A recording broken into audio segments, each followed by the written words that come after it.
This is your 5-minute warning. We will be starting presentations in 5 minutes.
Hello, everybody.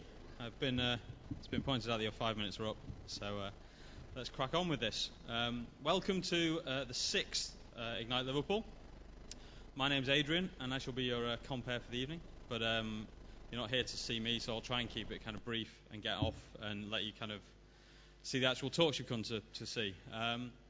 If you've not been to an Ignite before, they're great fun. You should come back to the next one. You should tell all your friends about how amazing they are. But they're actually, the format of them is that we have a series of talks given by people who are passionate about their topic. So it's people talking about their passion. The strapline is, enlighten us but make it quick.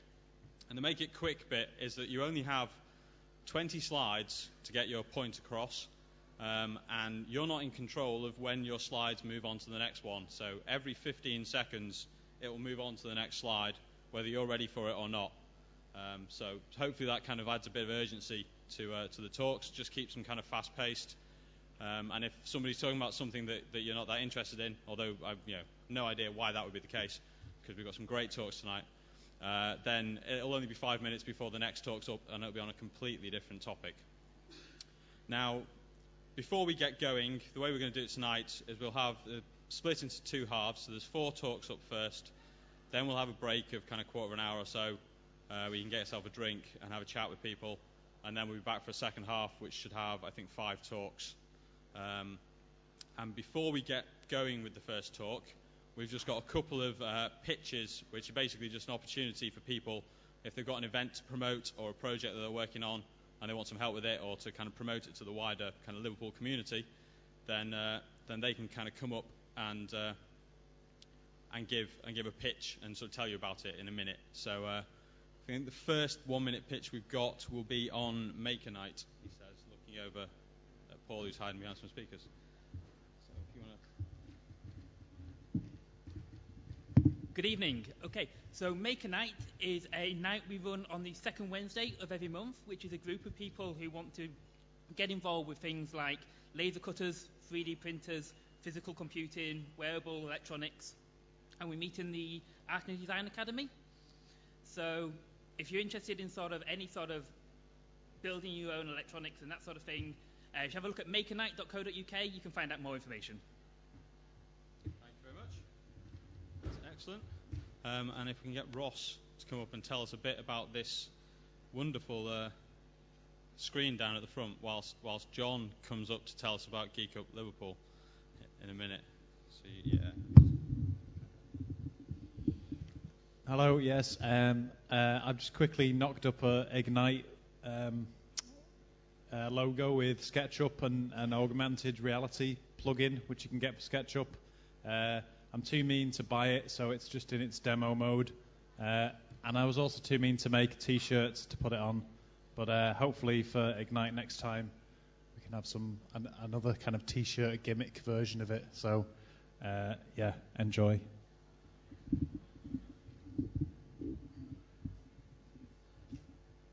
And John's just coming down now. Excellent, perfect timing. And actually, we're having a little bit. We are streaming this live onto the internet where the Wi-Fi allows. So if you're using the Wi-Fi, if you can switch to 3G, that we'd really appreciate it, because then we can actually get the stream out and other people can watch it. The Wi-Fi's a little bit overloaded here. John, Geek Up. Hi, so Geek Up is a meetup we have at the end of every month, the last Tuesday of every month, and it's basically for geeks to come along, and we generally have a presentation about some topic. It can be quite technical. We talk about a programming language or about a type of database. It's really fun. But if you are interested in that sort of thing, come along. We're generally in 3345 on Parr Street, but it looks like we might have to change that. So just go to geekup.org and have a look there and see what the information is for the next one. But it's always last Tuesday of the month. Okay. Thank you, John. One final thing that I've suddenly realised that I've not done, which is very remiss of me and very important part of it, is for me just to kind of tell you who it is who's involved in putting on tonight, because there's some sort of great people who put lots of effort in to kind of make sure we can kind of pull all this together and get it going for you. So if you can all just thank Andy Goodwin, Neil Morin, Andy Freeney, Mandy Phillips, and John McCarroll. most of whom are kind of sort of sitting behind the scenes, or maybe have been kind of badgering you on Twitter and things to give talks. But yeah, without them, it wouldn't be possible. So that's really cool. So with no further ado, I shall introduce our first speaker of the night, and that's Richard Smedley. And he's going to be telling us all about why you should teach kids to write computer programs. So teaching infants to code, I think.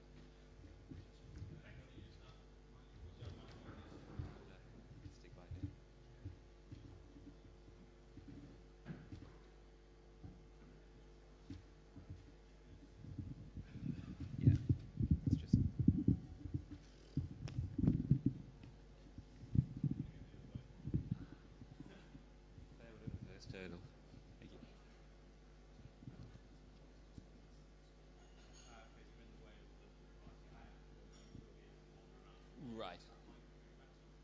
Okay.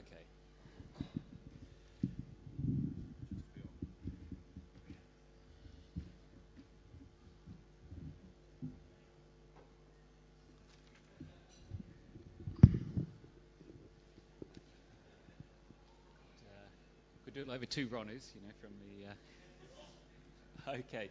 Right. Actually, this should be more a panning camera shot and music and a deep voice. Silicon Valley, home to startups, established IT companies, and British software programmers. A whole generation of people in their 40s now, from Jeremy Allison to elite programmers, Ian Bell, David Braben. But why, and will it continue? Well, we had the 8-bit computer revolution, especially in Britain, in the early 80s, when everybody could get one of these in the homes. 1 in 3 homes had one. You got instant results. Code was shared around. And before that, in the 70s, even before there were computers in schools, we typed things out onto punched cards and sent them into laboratories at the university. As the 80s came on with the home computers, the BBC got behind the Model B, a whole load of education programs to teach us what to do on them, and the government sponsored free and open source code to run on them. Now, it was an inspiring time. We were all looking to the future where the programmer was going to be king and Britain was going to be best at it. But after 13 years of doubled education spending under Brown's Britain, what have we got in schools? PowerPoint, spreadsheets. This is what we're teaching our kids. It's beyond horrible for them. It's a death of creativity. It's a death of imaginations. Kids are just turned off computers by the time they get to 11 or 12, and we're losing a whole generation. Now, are we happy about this? I'm not.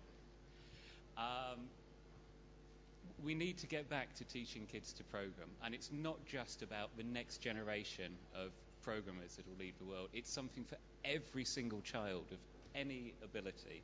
Now, let's rehearse the arguments why. At the moment, people are scared off what's inside the computer, whether it's the software or the hardware inside. People need to be empowered to take control over this, because it's a building block of our digital lives. Now, Douglas Rushkoff, in his book Program or Be Programmed, has spoken about it's not like the difference between a driver of a car and a mechanic. It's like the difference between a driver and a passenger. You're just being pulled along by corporations. Now, code is beautiful in itself, and it's important for a lot of people to find a creative output in that way. But beyond programming, there's the thinking and problem-solving skills which coding teaches, and this is something every child can benefit from. We've got no idea what kind of world there'll be when you leave school in 10 years' time, but one thing's for sure, it's going to be complicated, and people are going to be able to need to think through problems. Whether you've got your own business, whether you're running a club, whether you're just running a family and trying to work out how to coordinate taking 3 kids to 3 different places at the same time, you need to be able to analyse problems all the time, and programming is a key skill. It's one of the skills like Latin or music, which is no longer being taught properly, but which has benefits way beyond its own narrow confines in freeing up all sorts of areas of the brain to tackle difficulties. Now, there's all sorts of ways we can do this. We heard from the Maker Fairs, the Maker Night people, the hack spaces, which are great things in themselves, but of course, not everybody's going to be able to get to these resources where you can build robots and play. But everybody's got a web browser, absolutely everybody. And just with a few lines of JavaScript, I'm writing some modules in to teach 10 to 13-year-olds. Instantly, you can see results changing in your browser and get involved. But it's about getting everybody involved, no matter what their abilities or interests. So kids who are more visual and artistic can use visual programming languages to drag modules about on the screen to produce different sorts of arts and music. We're working on playground games like hopscotch for infant schools, which teach kids the logic gates and the building blocks of computers. There's a whole load of stuff that can be done. And if anybody wants to get involved in this, not just as a programmer contributing, but just with questions, discussions, anything about it, then you're welcome to turn up on the wiki and talk about it with us. More the merrier. Thanks.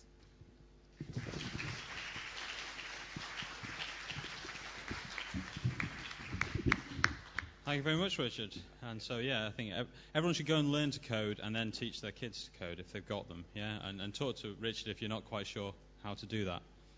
So our next speaker is, he says consulting is running order, is Pam Holstein.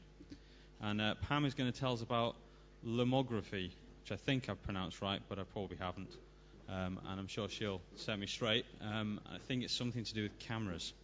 But no doubt all will become clear when Pam tells about that.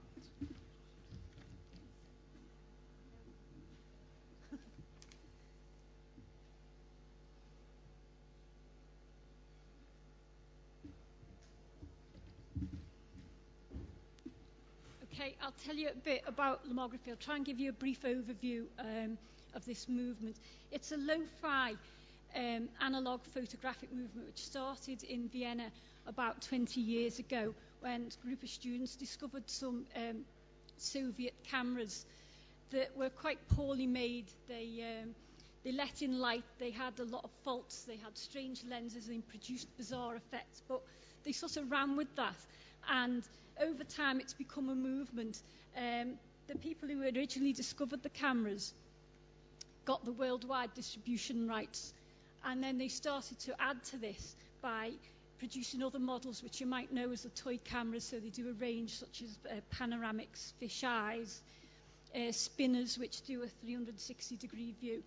I think the thing that's quite interesting is that this movement sort of began around about the time that digital cameras were coming into sort of the main part of everybody's lives. And over the years, when we've got used to using digital cameras, we take more photographs than ever, but we're so used to sort of getting the perfect photograph and then deleting all the ones that aren't quite right and then taking them into Photoshop. And you might say, once we've got Photoshop and the GIMP and Instagram, well, why shoot film?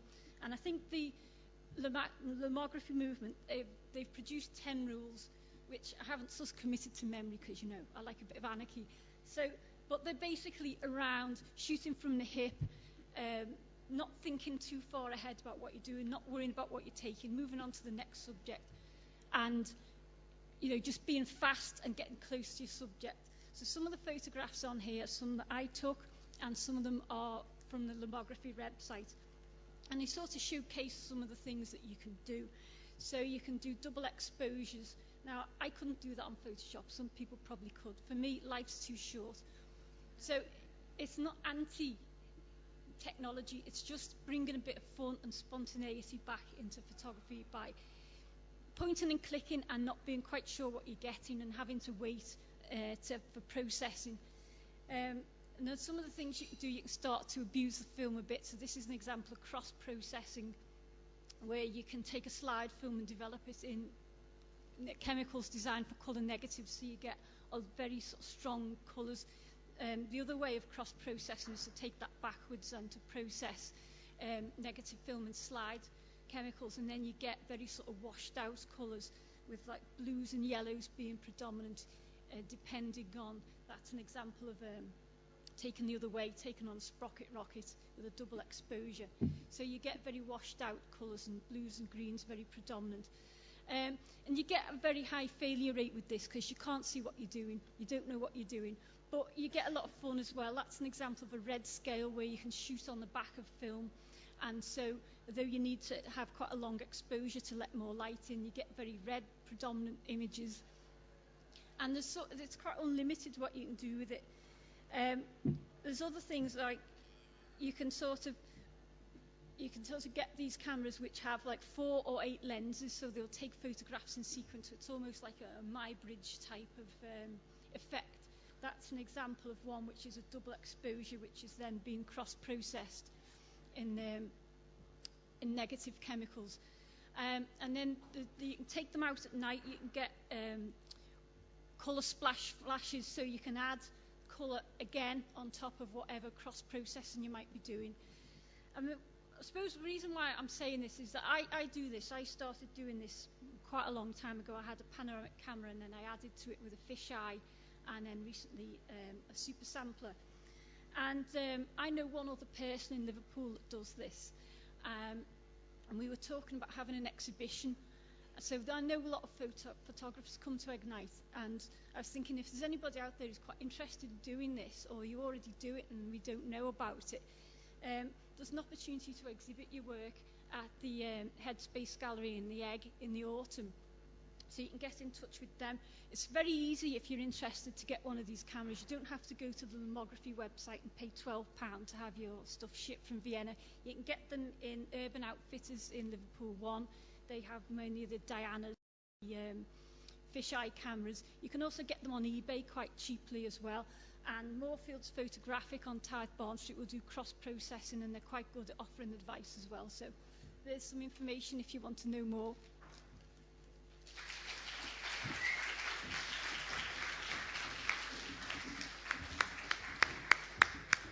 Perfectly timed as well, kind of like, before the slides are finished. I'm impressed.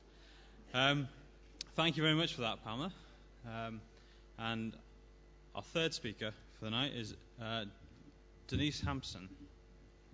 Denise is going to tell us about the Heineken experience, which I've not seen the slides yet, apart from the first slide, which just mentioned Heineken, and that sounds really interesting. So I don't know if she's going to buy us all a drink or something. It'd be very nice if she did. I suspect it's not that, and it'll be something different. So, welcome, Denise. Hi there, good evening.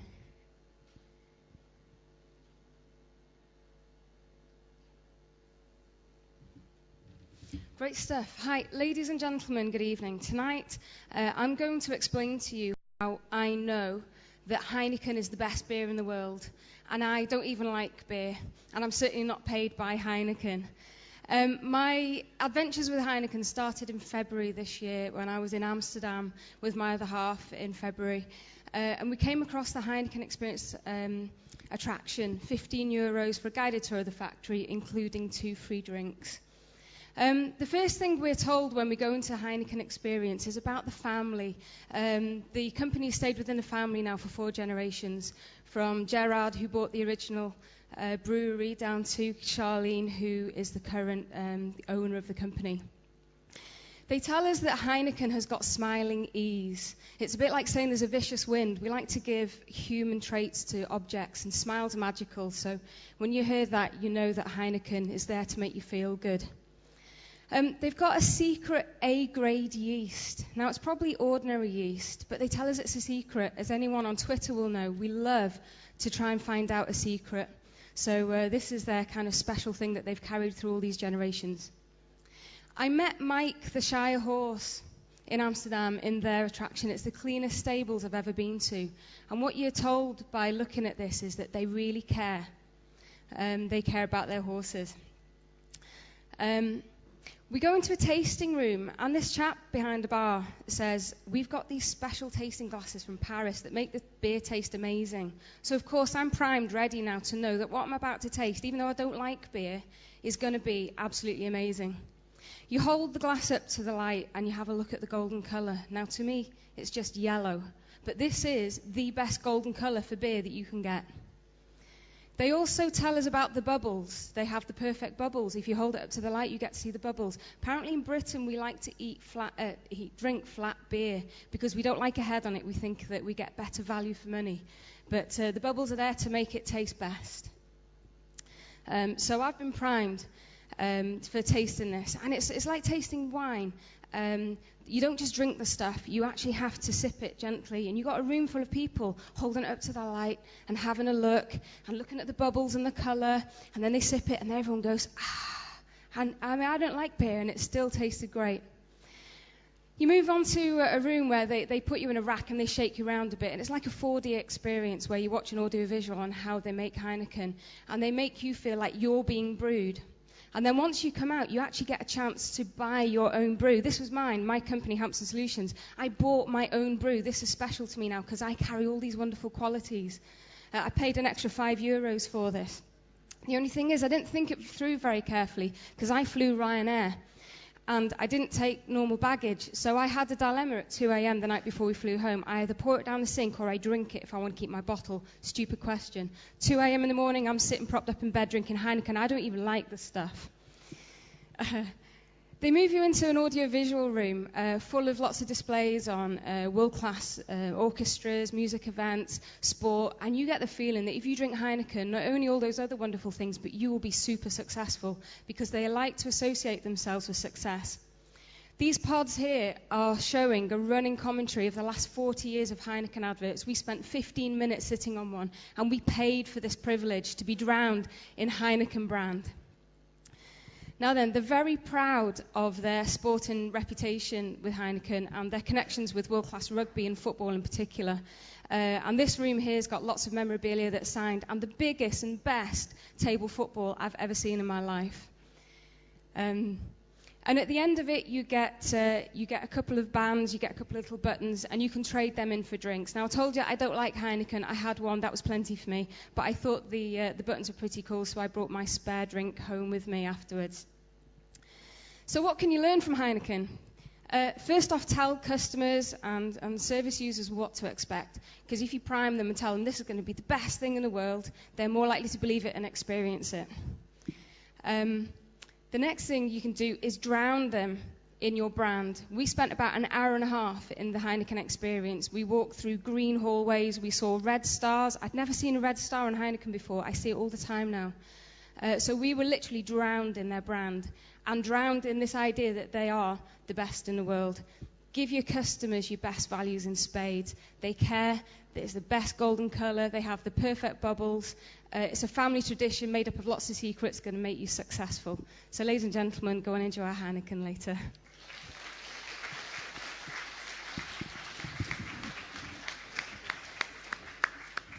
Thank you very much, Denise. I'll let you off not buying us a drink because that was a great presentation instead. And I don't really like lager myself, but maybe I'll try some Heineken now, actually. There'll be a run on Heineken at the bar now, won't there, at the break? And so now on to our last speaker of the first half. And you may have spotted him earlier talking about Make a Night, but this time he's going to talk about diamonds. So maybe he's going to give us all diamonds or something, I don't know. He looked just very kind of enigmatic at me when I asked him what he was talking about.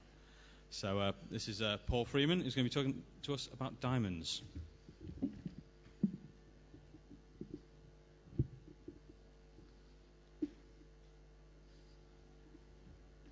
Okay, so why would I talk about diamonds? Well, diamonds to me are really interesting because they sort of make up something which isn't actually worth anything. They're not that rare, but their branding behind it has propelled them into a world where people actually think they're amazing.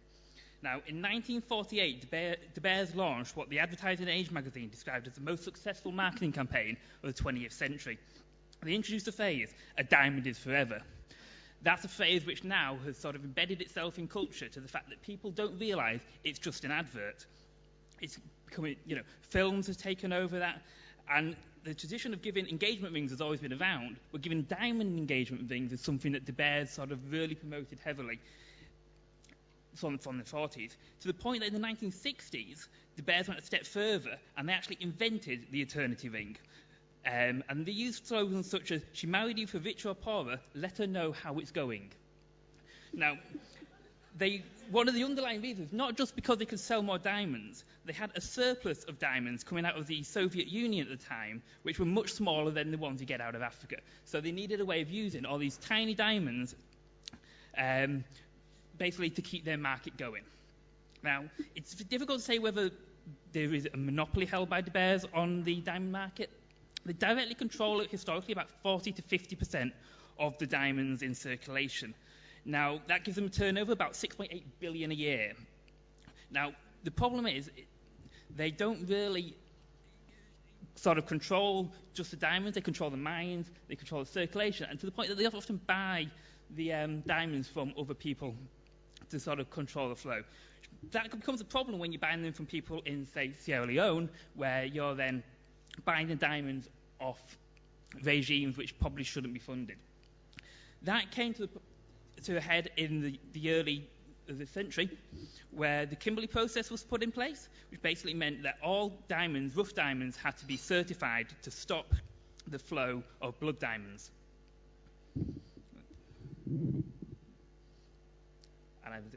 Now, switch on to gold very slightly. Gold's very different from diamonds in that gold has historically always had real value. It's a currency up until the start of the 20th century. There was a direct link between your currency and the gold in your reserves. That was great until 2 world wars later. Britain spent all its gold with America. And then in 1971, Richard Nixon decided to break the link between gold and its currency so it could fund the Vietnam War. Now, as you know, you can't actually make gold very easily. You can if you've got a particle accelerator and some nuclear fuel, but really you can't make gold, so it's a good stable currency. With diamonds, you can make them. In 1996, a 70-year-old guy named Carter Clark met a guy in Russia called Yuri Sermon. He was in charge of Russia's high-tech bureau, which is basically selling all their technology to make not fake diamonds, but real diamonds. When you're producing diamonds in a lab, they're real. They're chemically identical, and in many ways, they're sort of better than diamonds because they're flawless. So how do you create a diamond? Well, with Genesis, they have a process where you use metal solvent, graphite. They increase the pressure to 58,000 atmospheres, charge it to 2,300 degrees Fahrenheit. That dematerializes the carbon. They let it settle on the cooler end of the chamber, and 3 days later, you've got a 3-carat diamond. Now, Apollo diamonds use a slightly different method. They use chemical vapor. They reduce the pressure, charge it with microwave to 1,800 degrees Fahrenheit, and that creates a plasma cloud which then rains onto a pre-primed sliver, and that grows down to about 1/4 millimeter a day. So the end result is you've ended up with diamonds which the only way they can distinguish them between natural diamonds is they're better.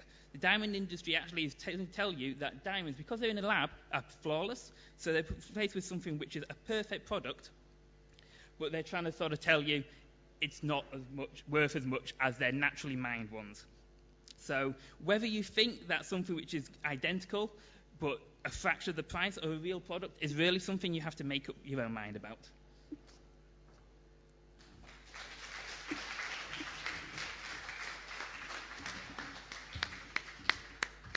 Thank you very much, Paul. Is that you doing research for your next Maker Night project or something? Are you going to be trying to work out how to make diamonds up in the Art and Design Academy every month? Excellent. Right, so that brings us to the end of the first half of our talks. So we're going to have a break now for sort of toilet break and get yourself a beer and have a chat with people, discuss the kind of interesting talks we've had so far. And we're going to kind of kick things off again in about 20 minutes. So you've got sort of 20 minutes or so, and then we'll be coming back for a second half. And if anybody's got anything that they want to pitch, we'll do another kind of round of 1-minute pitches at the start. So if you want to talk about your project or an event, then come and find me during the break, and we'll get you on at the start of the second half. Thank you very much.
Hello. We're going to be starting things up again in a minute or two, so if you can make your way back to your seats, that would be much appreciated. Thank you.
Sorry, just a quick question. Is Alison Little in the room? Is there an Alison Little in the room? No? That's fine. Thank you. Carry on.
Hello, everybody. Hopefully you all managed to find the bar, and there was some Heineken left by the time you got to the bar. And now it's time for the second round of speakers. But before we get on to the main speakers, we've got two 1-minute pitches from Michael Marsh and Francis Fish. So if you can kind of make your way down to the front, and then whichever one of you gets to the front first can speak first. I should play some I need some sort of race music or something for you to. Yeah, I'm not going to sing for you, I'm afraid. So first up, Francis Fish. That's a hell of a long way, that. You're going to have to do it again in a bit. I'm one of the people who's organising a conference called MagRails, which is actually in Manchester, not Liverpool, sorry. It's Manchester Agile Rails, which Agile Software and Ruby on Rails. because Ruby's always talking about agility, and none of the actual people that practice Ruby actually do it properly. So I thought I'd organise a conference to nag everybody to do it a bit better. That's it really. And I'm going to be talking about agile software in a minute anyway, but hey.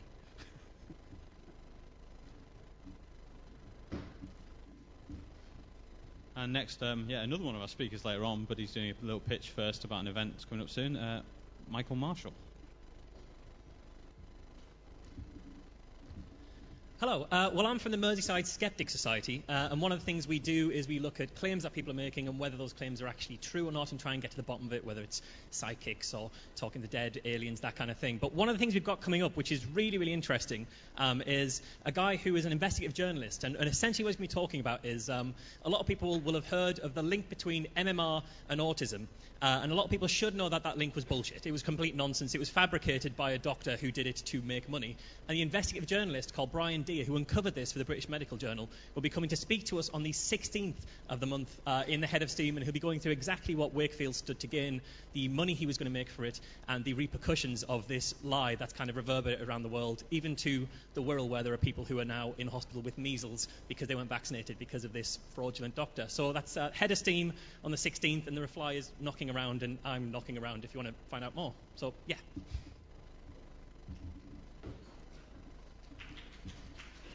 Excellent. Right, now on to our first talk of the second half. And this is a talk from Tori Hewell-Davis. She's going to come and join us up at the front now. And she's going to be telling us about the Chagos Islands, which I know very little about, and I don't think I knew they existed until I saw the title of the talk. So yeah, I'm looking forward to this one. Should be a good one. Thank you. Hello.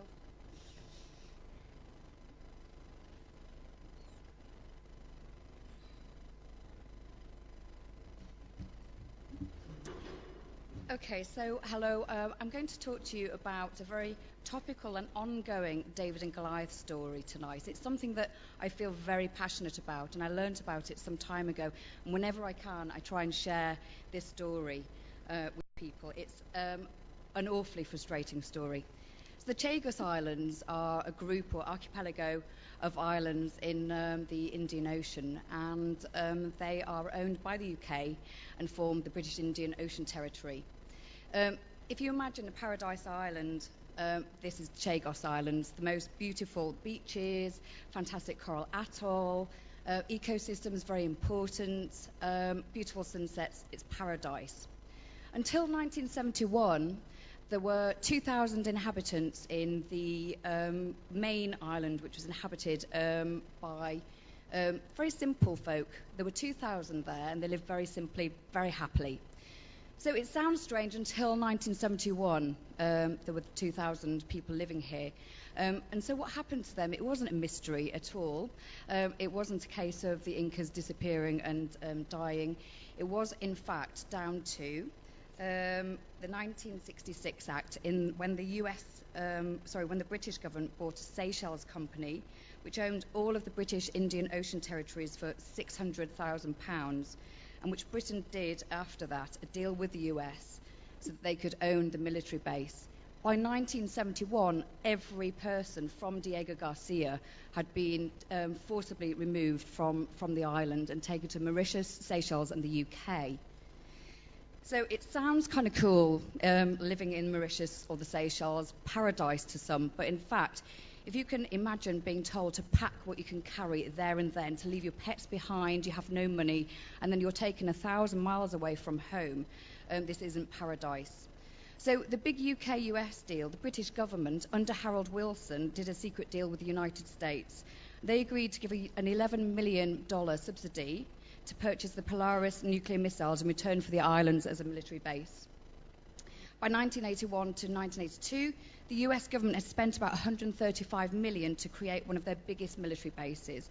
And to give you a rough idea of how big that is, the Pentagon say there are about 655 buildings there.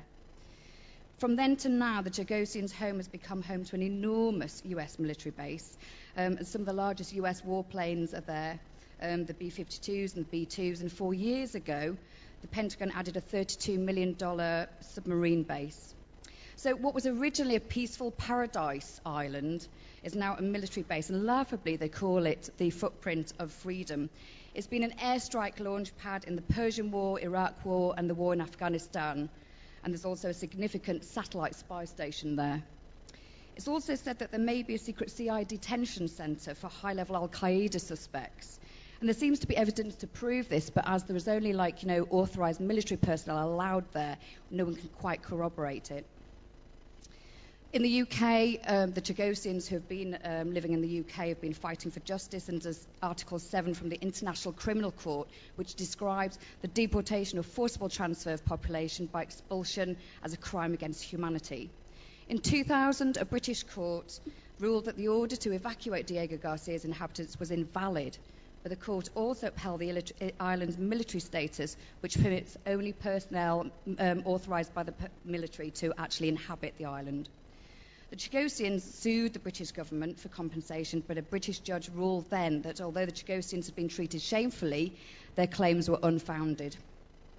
In 2004, the British government continued to block the Chagosians' claims by issuing a really old royal prerogative called the Order for Council.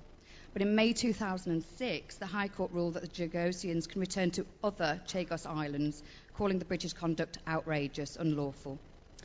However, in 2009, the then Foreign Secretary David Miliband moved to make the Chagos Islands the biggest marine island reserve in the world. And they joined forces with some of the biggest environmental organisations in the world. Sounds fantastic until you find out, during the WikiLeaks, Cablegate last year, we found out that the diplomatic cables confirmed the proposed marine reserve should, and I quote, assure that US interests were safeguarded, blah, blah, blah. The Biots former inhabitants would find it difficult, if not impossible, to pursue their claim for resettlement if the entire Chagos archipelago were a marine reserve, end of quote. I've done this really badly. John Pilger and other political commentators have done it fantastically, and I really wish that if this has given you any appetite for the subject, you would go and Google John Pilger at least. Thank you very much.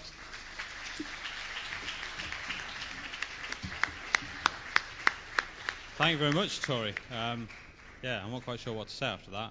All the kind of stupid jokes and things that I attempt normally just don't seem kind of fitting. So I'll just move on to the next speaker, which is Francis Fish. He's going to have to come up and brave these steep stage again. There are steps around that side, apparently, I'm told. And Francis is going to tell us about Yagni, or keeping your yak warm, he said to me in the break. So if any of you have got yaks, you should pay a special attention to this.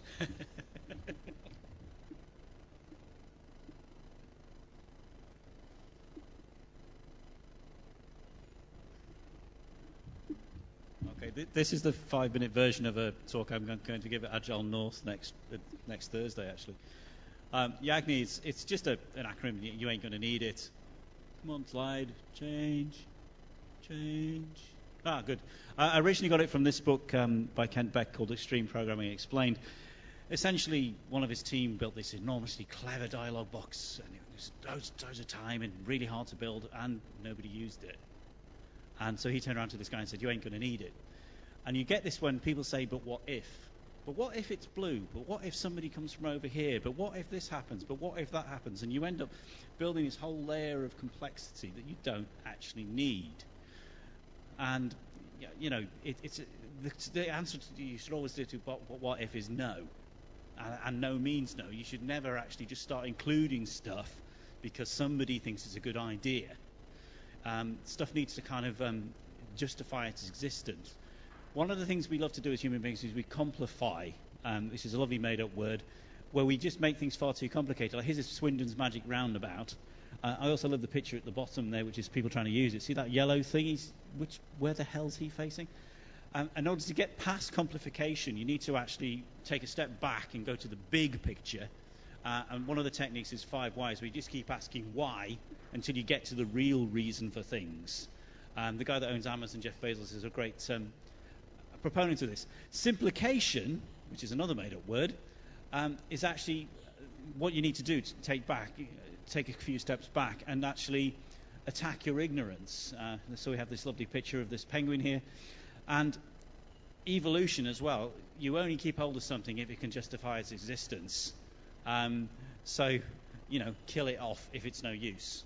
I think it's quite useful. Obviously, that lived long enough to become a fossil. So when everybody says, but what if, you need to reply, but will it? And you need to say no most of the time. And that, so Yagni's this whole idea, you ain't going to need it, and things need to justify their existence before you invest any time. The other thing about that people do is they procrastinate. They do stuff they don't need to do because it's actually the problem they're looking at is a bit too hard. This is a yak from Ren and Stimpy. They had an international yak shaving day. Yak shaving is actually an Americanism, comes from MIT. You never get to read this. But essentially, you start to do one thing, and then you need to do something else, and then you need to do something else, and you need to do something else, and you need to do something else. And the thing you're trying to do never happens. You tend to get into this mode when you're on your own, and you're not thinking, and you're not talking to other people about what you need to do. That's when you tend to run off down a little path on your own. And in Agile software, we tend to work in pairs. This is just, BDUF is actually what I wanted, big design up front, which is one of the things that people do, where you do all the thinking first, and then you build whatever it is you build. The idea of this is, what instead you do is identify the Pareto thing, the 20% you need to do to get the 80% of the results, and just do that. And it's quite hard to actually identify what that 20% is, but 20% is all you need to do most of the time, unless you're doing something like, medical software or whatever, and you don't, people might die. But most of the time, if you're running a business, if you're writing a book, if you're putting a play on, find the 20% that's the important 20%, and that's all you need to do. In the Agile Manifesto, they actually talk about maximizing the work not done. Not done. Work out what you don't need to do, and don't do it. Creative laziness, only do the 20%. That's the important thing. It's actually much harder than it sounds, I think. I think it's one of the problems that people have. And Yagni can also be used as a kind of bullying technique. But the 20% is something you must be able to ship, to actually get out the door, that actually has some meaning, some use, some utility. And there's a really nice T-shirt that I'm going to knit. I want to get one. It's coming up in a second. Keep calm and ship it. So, yes, identify what you ain't going to need. Don't do it. But what you do, make sure it's something that's worth doing, and you can ship, and you can get out the door, and people can use or the project. And this again is just the Pareto thing. 20% gives 80%, but make sure that you've identified the right 20%, and you're not just sitting on the floor going, oh well, I'll only do this bit because it's the easy bit, which is the IBM approach. That's it.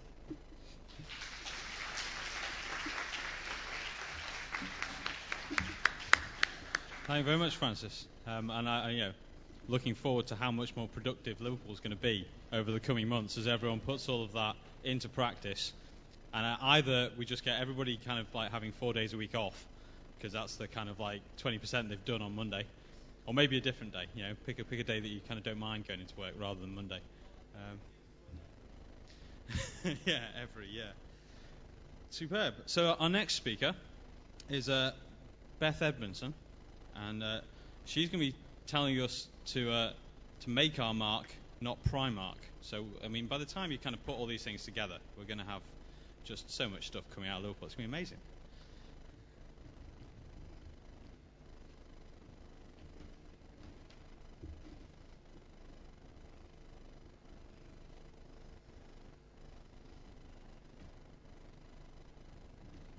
Right, so it's make your mark, not your Primark. Talking about clothing customisation, uniqueness.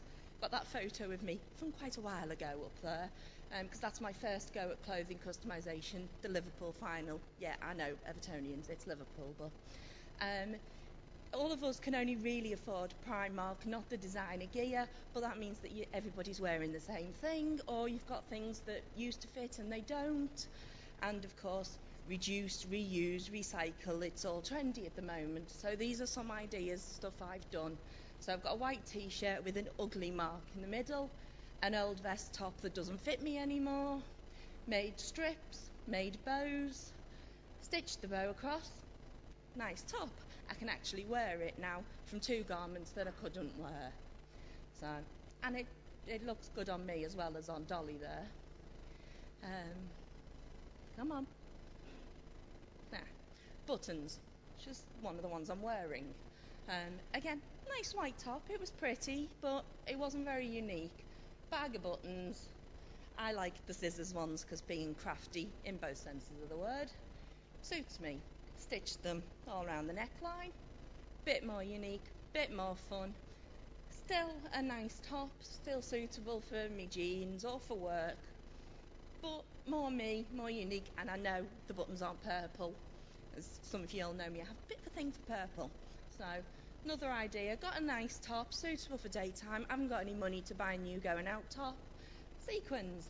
So, I've stitched sequins on the little flowers around the top, and I've bought a strip of sequins. Heck of a lot easier than stitching each one individually. Stitch that down the neckline. Sparkly, much more suitable for going the pub now, which of course I like to do quite a bit.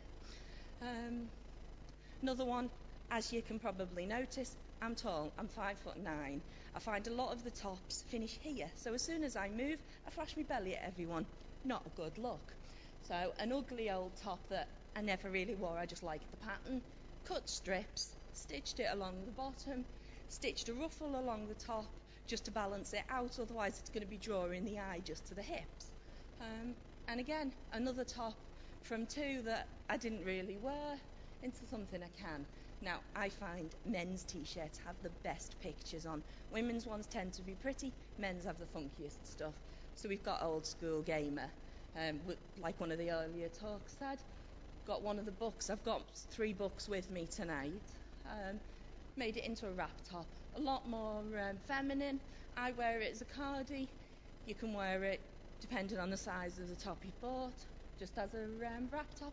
You've still got your design, but now it's on the back. I'm also wearing this one.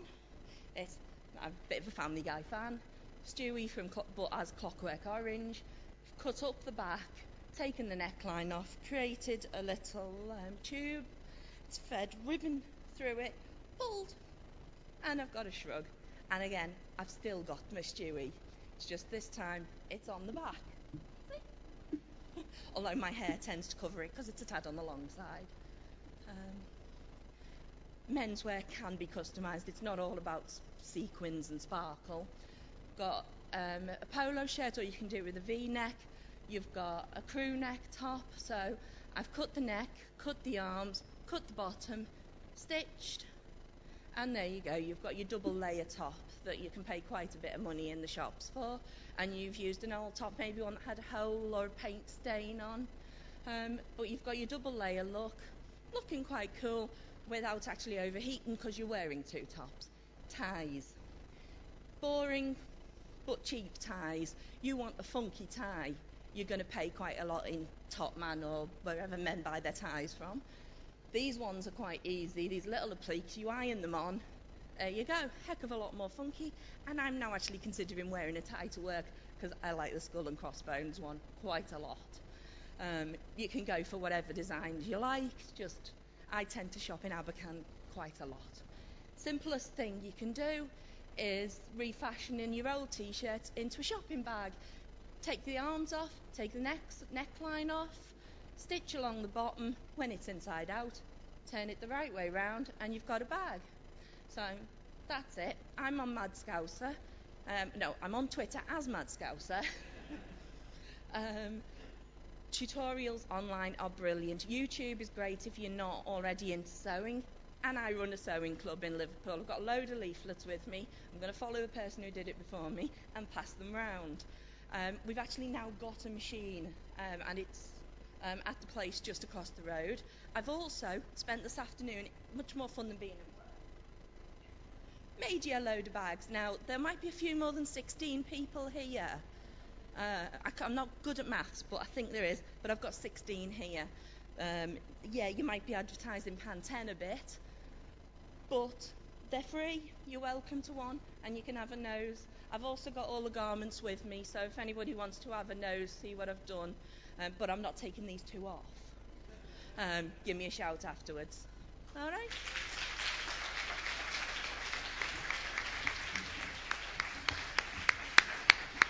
Thank you very much, Beth. And she did okay the whole kind of running over a little tiny bit just to kind of talk about her t-shirt bags. So if you want a t-shirt bag, go and see Beth and then carry all of the leaflets that everyone else has been giving out back home in the t-shirt bag. It's just win-win. Our next speaker is Michael Marshall. He says, yes, I got a nod, that's good, I remembered correctly. And he's going to be talking about PR surveys in the media. Sounds like an interesting one.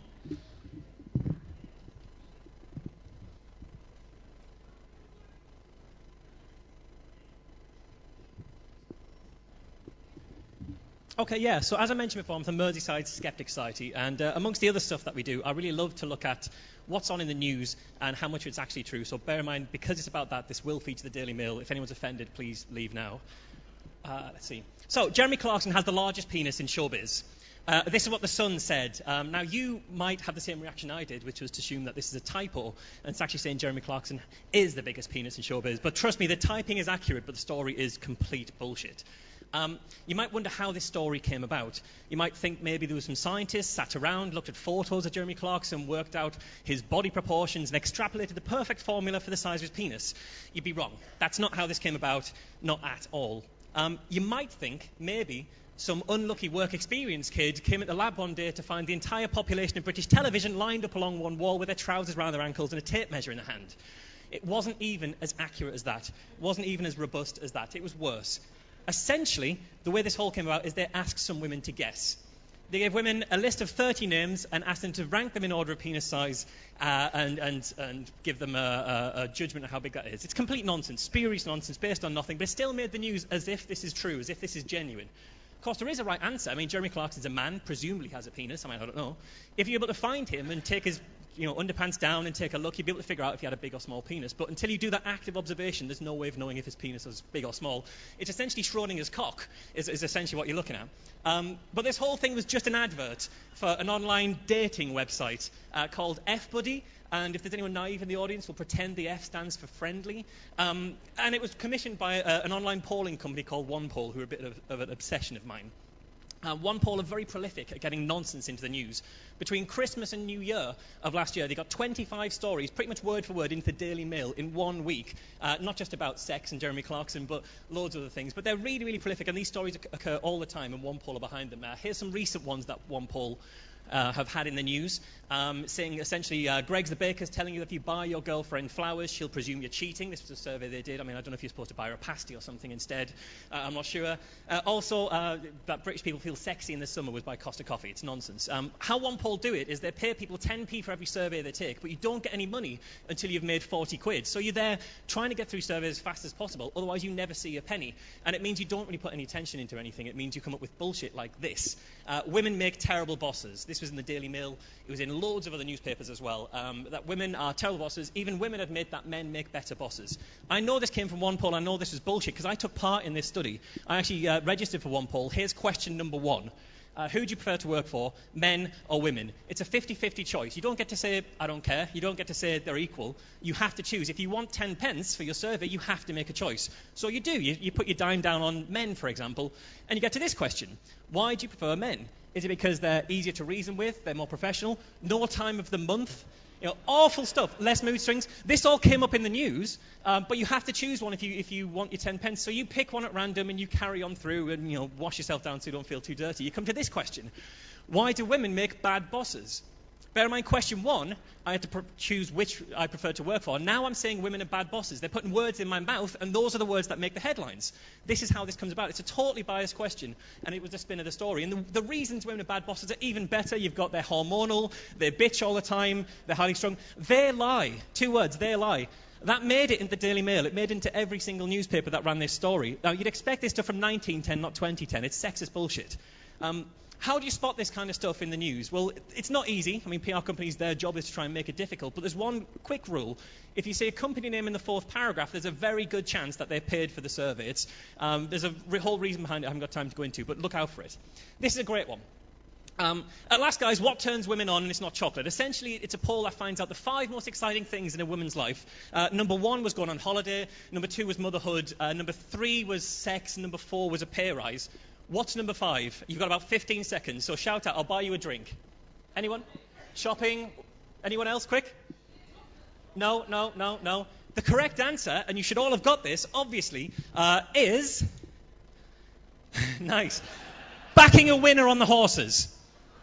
Backing a winner at the races was the 5th most exciting thing. We know this is true because of research carried out by Racing for Change, the horse racing promotion company. This made the news. This made the right stuff. This made Loose Women as if this was real. And it's so sexist. It's so bullshit. So, in summary, look out for these survey stories. Always check the 4th paragraph because there's a very good chance you'll see who paid for this. And also check out my website because I write about this stuff all the time. It's merseysideskeptics.org.uk and that's me on Twitter. And that's me done.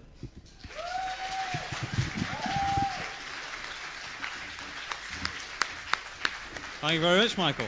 I'm going to just never trust anything I read in a newspaper again. Apart from your stuff, Alistair. I believe every bit of that. That's great. So, on to our last speaker of the night, unfortunately. And that is Gina Czarnecki. And she's going to be telling us about palaces. Sounds very nice. It's actually some art and science thing, so it should fit, quite nicely with the crowd, I think. We've probably got some arty people and some sciencey people, so it should be good.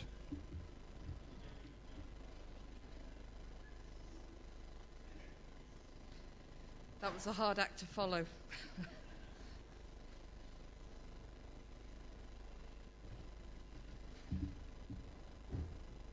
And the text doesn't seem to be showing up on this one, but this is a project called Palaces, which is a collaboration between a Liverpool Art and Biosciences collective and a Sarah Rankin, who's a stem cell researcher in London.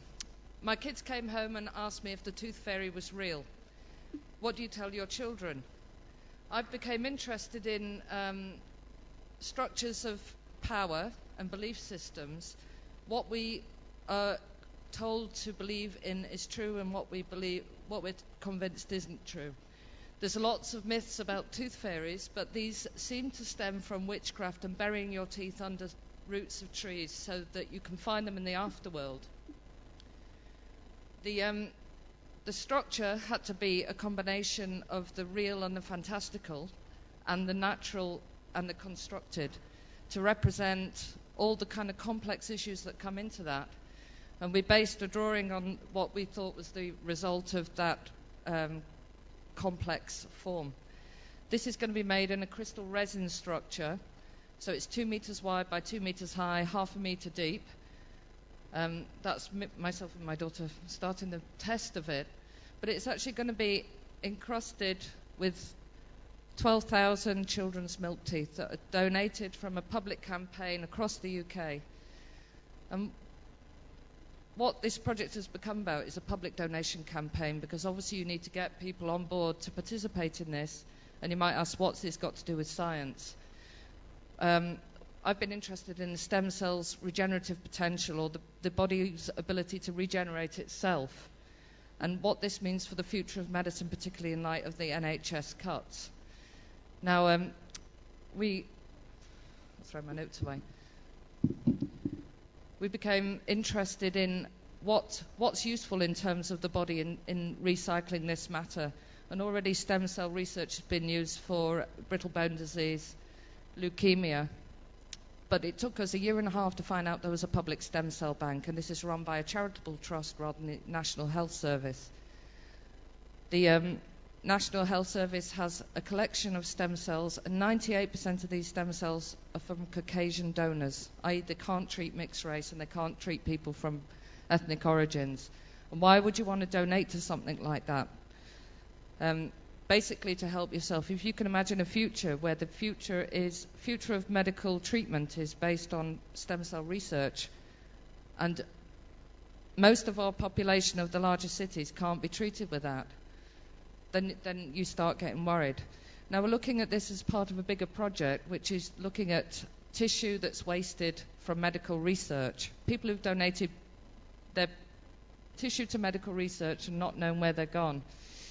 What we're also concerned about is public perception of stem cells. When you think of that, you think of fetal stem cells, stuff that's taken from embryos, and it's not. There's a lot of stem cells that are taken from fat, from bone marrow, from blood.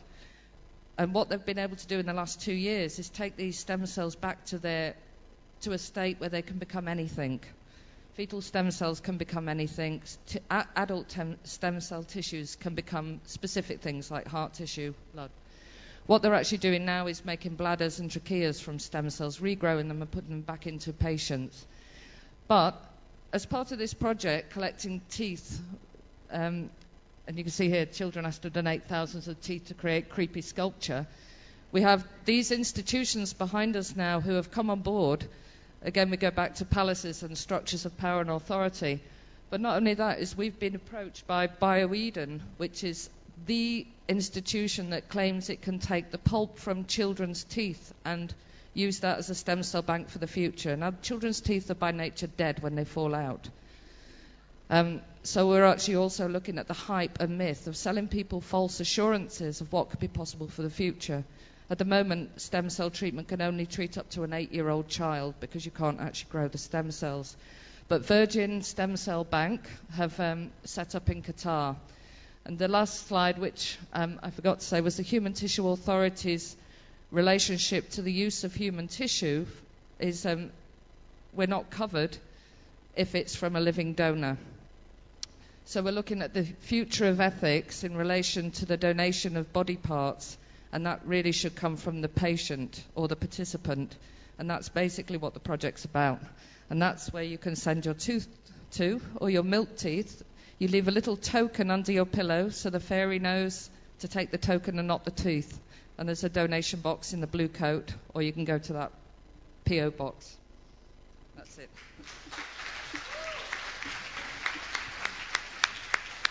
Thank you very much, Gina.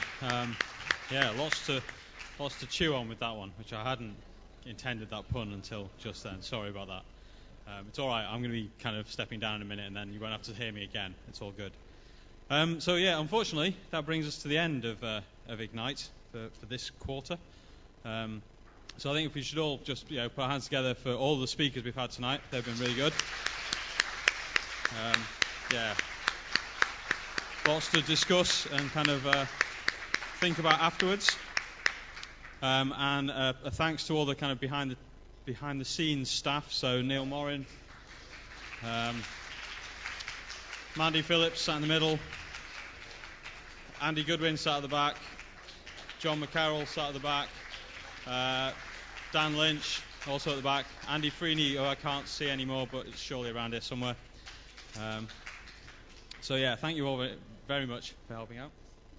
And me? No, you don't want to thank me. I'm no good. You're too kind, really.